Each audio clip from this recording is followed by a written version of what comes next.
नमस्कार दोस्तों। क्या आप इंडिया में हो रही प्रोग्रेस जैसे कि हाईवेज जो बन रहे हैं, पाइपलाइंस जो बिछ रही हैं, पावर प्लांट्स जो बन रहे हैं और ऐसे ही कई सारे इंफ्रास्ट्रक्चर को देख के आपका मन करता है कि काश हम भी इसमें पार्टिसिपेट कर पाते, हम इनमें इन्वेस्ट कर पाते। या फिर आप कभी किसी मॉल में जाते हैं और वहां देखते हैं कितनी सारी दुकानें सेटअप हो रखी हैं, उनका बिजनेस कितना अच्छा चल रहा है और वो कितना रेंट देती होंगी उस दुकान का। और फिर आपका मन करता होगा कि काश मेरे पास भी ऐसी कोई दुकान होती जहां से मेरी रेगुलर रेंटल इनकम आती और जो इस प्रॉपर्टी का एप्रिसिएशन होता है उसका भी मुझे फायदा मिलता। या फिर आपने कोई ऐसा एग्जाम्पल देखा है जहाँ पे किसी ने बहुत अच्छा बंगला बना लिया है और आप उनसे जाके पूछते हैं आपने कितने में खरीदा, कितने में बनाया, तो वो कहते हैं बनाने में तो थोड़ा कॉस्ट आया लेकिन इसे खरीदने में मेरा बहुत ही कम कॉस्ट आया, क्योंकि मैंने बहुत पहले इन्वेस्ट कर दिया था एक प्लॉट में काफी सालों पहले, और आज उसकी वैल्यू बहुत बढ़ गई है इस बंगले की, और ओवरऑल प्रॉपर्टी की कॉस्ट लाखों करोड़ों में हो गई है। तो इन शॉर्ट, अगर आप ये सब चीजें देख रहे हैं और इनके बारे में सोच रहे हैं, investing in future of India, long term investment with regular dividend pay outs and capital appreciation, मतलब आपने एक इन्वेस्टमेंट कर दी है बहुत लंबे समय के लिए और उस लंबे समय के दौरान आपके पास रेगुलर डिविडेंड पे आउट्स आ रहे हैं और वो जो इन्वेस्टमेंट है उसकी भी एप्रिसिएशन हो रही है। तो अगर आप आज तक ये सोच रहे थे और कोई तरीका नहीं ढूंढ पा रहे थे कि कैसे आप इसमें पार्टिसिपेट कर सकते हैं, तो आज के वीडियो में है उसका आंसर। वो है REITs एंड इन्वेट्स। जी हाँ, ये एक बहुत अच्छा तरीका है रियल एस्टेट और इंफ्रास्ट्रक्चर में इन्वेस्ट करने का। तो क्या होते हैं REITs और इन्वेट्स? तो REIT का फुल फॉर्म है रियल एस्टेट इन्वेस्टमेंट ट्रस्ट, तो नाम में ही पता चलता है ये रियल एस्टेट के इन्वेस्टमेंट के ट्रस्ट है। और इन्वेट्स होते हैं infrastructure investment trust.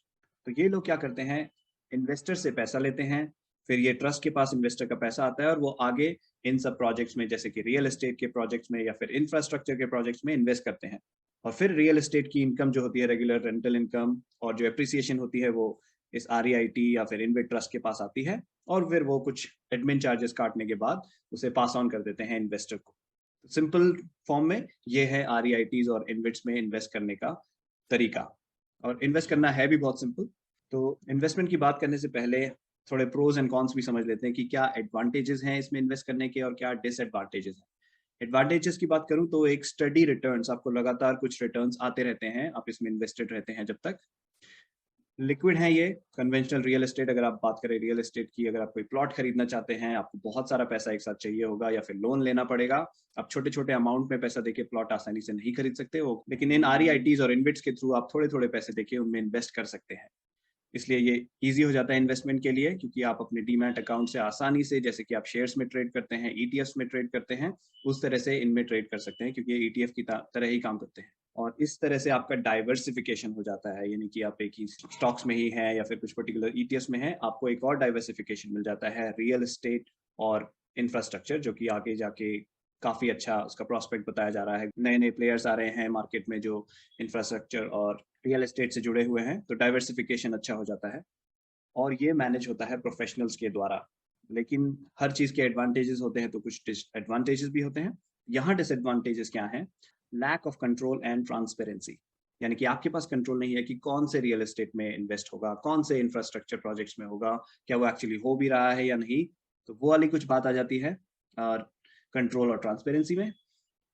Limited growth prospects, अगर आप किसी स्टॉक से इसे कंपेयर करें तो स्टॉक्स में काफी हम तेजी से ग्रोथ भी देख लेते हैं अच्छे स्टॉक्स में, लेकिन इनमें उतनी तेजी से ग्रोथ नहीं आती, इनमें स्टेडी ग्रोथ रहती है। और साथ ही कुछ रिस्क रहते हैं, जैसे रियल एस्टेट के रिस्क हैं, अगर कोई पॉलिसी चेंज होती है, इंटरेस्ट रेट चेंज होते हैं, तो वहाँ जो स्लम्प आएगा, वहाँ जो डाउनफॉल आएगा, वो आपको अफेक्ट करेगा। लाइक अगर प्रॉपर्टीज बिकना कुछ समय तक बंद हो गई या फिर रेंटल्स नहीं आ रहे हैं, इनकम नहीं आ रही है, तो वहाँ कुछ दिक्कतें आ सकती हैं। तो ये हो गई एडवांटेजेस और डिसएडवांटेजेस की बात। तो कौन इनमें इन्वेस्ट करना चाहेगा, किसके लिए है ये REITs और इन्वेट?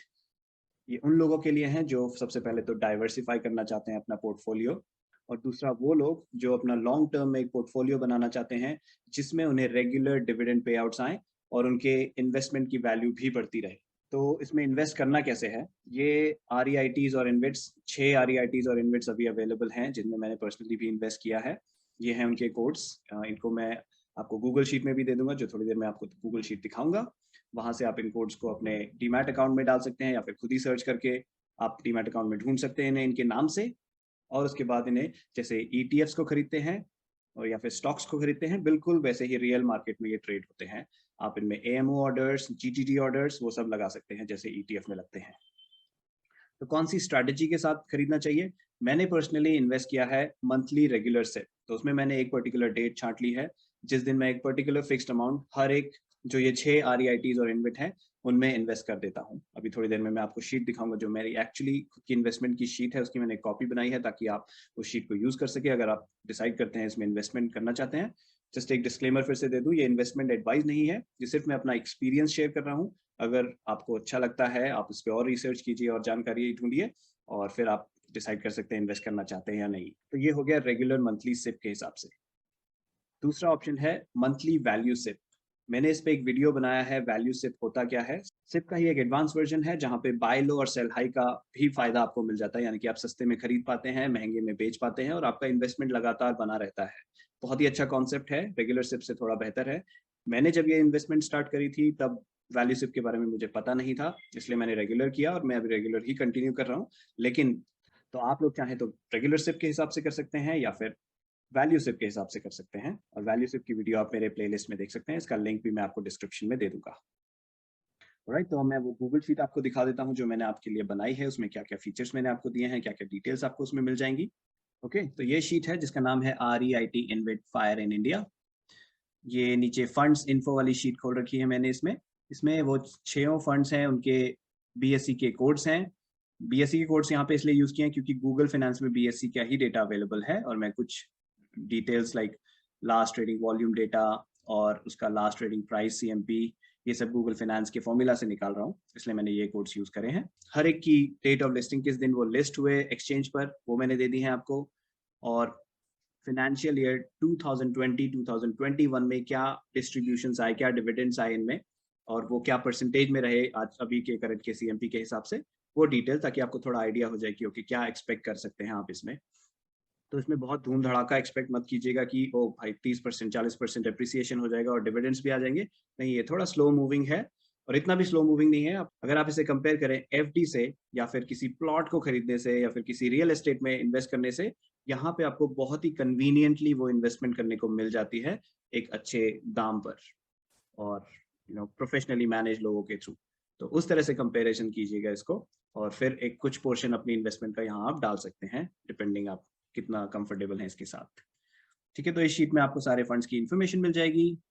फिर मैंने आपको एक बैक टेस्ट शीट भी दी है जो कि सिप पे बेस्ड है, यानी कि अगर आप सिप इन्वेस्टमेंट करते, आप किसी भी REIT या इन्वेट का कोड यहाँ पे डाल सकते हैं, किस डेट से आप ट्रैक करना चाहते हैं, किस डेट तक ट्रैक करना चाहते हैं और आप कितना SIP amount monthly SIP amount रखना चाहते हैं, वो यहाँ डालने के बाद ये सारा डिटेल्स आपको देगा और ऊपर यहाँ समरी आ जाएगी कि कितने यूनिट्स आपने एक्यूमुलेट कर लिए होते इस पीरियड में, मैक्सिमम आपका कितना इन्वेस्टमेंट होता अभी करंटली, क्या आपकी करंट फंड वैल्यू होती और आपका कितना नोशनल प्रॉफिट या लॉस होता। नोशनल इसलिए क्योंकि आप ये बेच तो नहीं रहे हैं, ये आपकी होल्डिंग में है, इसलिए नोशनली कितने आप प्रॉफिट या लॉस में होते। साथ ही मैंने यहाँ पे एक छोटा सा चार्ट भी आपको दे दिया है ताकि जैसे ही आप इन्वेस्टमेंट पीरियड डालेंगे उसके हिसाब से चार्ट भी बन के आ जाएगा, उससे आइडिया हो जाता है कि ऊपर जा रहा है या नीचे जा रहा है, इस पीरियड में कैसा रहा इसका ग्राफ इस पर्टिकुलर इन्वेट या REIT का। एक एग्जाम्पल मैंने IRB इन्विट का डाला है बैक टेस्ट करके, उसमें थोड़ा एडिशनल डेटा डाला बिकॉज बैक टेस्ट में आपको फंड की वैल्यू तो पता चल जाएगी, क्या नोशनल प्रॉफिट लॉस है, लेकिन डिविडेंड्स कितने आए वो नहीं पता चलेगा, उसका कोई फॉर्मूला मैं निकाल नहीं पाया इतने आराम से, ये डेटा अवेलेबल नहीं है गूगल फाइनेंस में, तो ये मुझे मैनुअली करना पड़ा, इसलिए मैंने एक ही के लिए किया। तो मैंने IRB ही क्यों चूज किया थोड़ी देर में बताऊंगा आपको। बेसिकली IRB में अभी तक मेरा सबसे ज्यादा नेगेटिव में चल रहा है जब से मैंने इन्वेस्टमेंट स्टार्ट करी कंपेयर टू अदर्स। लेकिन यहाँ पे आप बैक टेस्ट में देखें, अगर आपने 1 जनवरी 2020 को स्टार्ट किया होता, फॉर एग्जांपल 31 दिसंबर तक अगर आपने 5000 पर मंथ की सिप करी होती तो आप इतनी यूनिट्स एक्यूमुलेट कर पाए होते, आपका मैक्सिमम इन्वेस्टमेंट अभी तक 95,000 हो गया होता, करंट फंड वैल्यू आपकी होती 1,09,000 और जो कि है 15% appreciation on your invested amount. Total dividends आपने कमा लिए होते 21,500 और डिविडेंड परसेंटेज अगर हम इन्वेस्टेड अमाउंट पे निकालें तो वो निकल के आता है 22%। 24 मंथ्स में कमाया यानी कि पर मंथ निकाले तो 0.94% के एवरेज डिविडेंड्स आपको इसमें मिले होते हैं। ठीक है, तो आप इस शीट को देख सकते हैं, ये शीट में मैंने ऊपर लिख भी दिया है कि ये एक फ्रोजन शीट है, इसमें डेटा अगर आप कुछ भी वैल्यूज चेंज करेंगे कुछ चेंज नहीं होगा क्योंकि ये सिर्फ डेटा निकाल के मैंने यहाँ फ्रीज कर दिया है। अगर आप खुद से कोई बैक टेस्ट करना चाहते हैं इन 6 REIT या इन्वेट्स का, बैक टेस्ट शीट मैंने आपको दी है, यहाँ पे जो वैल्यूज आप डालेंगे इन येलो सेल्स में उसके हिसाब से आपको सिप का क्या परफॉर्मेंस रहता है वो आपको मिल जाएगा। डिविडेंड्स आपको मैनुअली खुद ही ट्रैक करने पड़ेंगे। ठीक है, फ्यूचर में अगर मैं कर पाया तो वो भी कोशिश करूंगा कि डिविडेंड्स भी ऑटोमेटिकली ट्रैक हो जाए, लेकिन फिलहाल वो मैनुअली करने पड़ेंगे आपको। राइट, तो ये हो गई 3 शीटें। उसके अलावा अगर आप इन्वेस्टमेंट स्टार्ट करते हैं, मेरी तरह अगर आप मैनेज करना चाहते हैं अपना इन्वेस्टमेंट डिटेल्स, तो मैंने हर एक आरईआईटी और इन्विट के लिए अलग-अलग शीट बनाई है। नीचे आप देख सकते हैं ये एम्बेसी की है, माइंडस्पेस की है, सबका स्ट्रक्चर सेम है। तो इसमें मैंने ऊपर मैंने उसका कोड डाल दिया है, उसका लास्ट क्लोजिंग प्राइस क्या था, अभी तक कितना इन्वेस्ट हो गया है, कितनी क्वांटिटी मैंने एक्यूमुलेट कर ली है, मेरी सिप की अमाउंट कितनी है, सिप की डेट क्या है, ठीक है? ये सब अ, आप अपना ट्रैक कर सकते हैं। और फिर यहाँ जो ये ऑरेंज वाले सेल्स हैं 3, यहाँ पे आपको मैनुअली डेटा डालना होगा जब-जब आप सिप करते हैं, और बाकी का डेटा ऑटोमैटिकली कैलकुलेट हो जाएगा। प्लस आप अपने डिस्ट्रीब्यूशन का डेटा भी ट्रैक कर सकते हैं, ये भी मैनुअली डालना होगा, इनको भी मैं कलर कोड कर देता हूँ। तो इस तरह से आप अपना ट्रैक करते हुए चल सकते हैं। और मैंने फिर एक इन्वेस्टमेंट समरी, ताकि मैं एक साथ देख पाऊँ सारे 6 के 6 को, उसके लिए मैंने इन्वेस्टमेंट समरी बना दी है। और यहाँ पे ऑटोमेटिकली 6 शीट से डेटा आ रहा है और मुझे एक साथ समरी दिख जाती है कि मेरा कितना अभी तक डिस्ट्रीब्यूशन अमाउंट आ गया है, किसमें कितना नोशनल प्रॉफिट और लॉस चल रहा है। तो थोड़ी देर मैंने पहले आपको बताया था कि आईआरबी इन्विट में मैंने ही क्यू टेस्ट किया, क्योंकि मेरा सबसे ज़्यादा नोशनल लॉस इसी में चल रहा है। और मैंने इन्वेस्टमेंट स्टार्ट करी थी 8 सितंबर 2021 में, सभी में। उस समय से लेके अभी तक ये परफॉर्मेंस है, लेकिन आप बैक टेस्ट, जो मैंने आपको बैक टेस्ट दिखाया, वो 1 जनवरी 2020 से था, और वहाँ पे रिजल्ट्स आए थे नोशनली आप होल्ड कर रहे होते, 15% प्रॉफिट में होते और 22% का आप डिविडेंड कमा चुके होते।